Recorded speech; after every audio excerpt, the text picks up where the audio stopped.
1 minute হ্যাক্সের এই এমসিকিউটা আমরা calculator hacks শিখব। দেখো কি বলছে, 3 মাইনাস 2 sec x 2 ইনটু, যেহেতু এখানে চিহ্ন নেই মানে গুণ, sec x, sec নামে কোনো বাটন নাই। sec নামে বাটন না থাকলে আমরা কি sec মানে 1/cos দিব আমরা। তো এই যে ভগ্নাংশ 1/cos, 1/cos, এখানে x আছে না, আমরা x উঠাবো, এই যে x উঠাইলাম। আচ্ছা, তারপরে কি বলছে, into sin x, into sin x, তাই সাইডে চাপ দিয়ে আমরা ইনটু দিলে হয় না দিলে হয় sin x, তার মানে আমরা এই যে sin x, এই যে sin x দিলাম। আচ্ছা, এখন এটা সমান কত দেওয়া আছে, 0, তাই সমান সমান উঠাবো কিভাবে, এই যে আলফা দিয়া ক্যালকুলেটর ভিতর সমান সমান কত, 0। এখন যেহেতু এটা সমাধান করবা, তার মানে তুমি কি লিখবা, শিফট দিয়া সলভ। আচ্ছা, এখন একটা সমান সমান চাপ দিবা, তার মানে একটা মান পেয়ে গেলাম। এখান থেকে কার মান চাইছে, tan 90 ডিগ্রি মাইনাস x, তো এই যে tan 90 ডিগ্রি মাইনাস x, তাই 90 ডিগ্রি মাইনাস x, এই যে আলফা দিয়া এই যে x উঠাইলাম।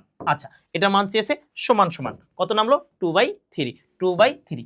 তো নিয়মিত এরকম 1 মিনিট হ্যাক্সের ভিতরে ক্যালকুলেটর হ্যাক্স দেখার জন্য আমাদের ইউটিউব চ্যানেলটি সাবস্ক্রাইব করো, পাশাপাশি ফেসবুক থেকে দেখলে ফলো দিয়ে রাখো। আল্লাহ হাফেজ।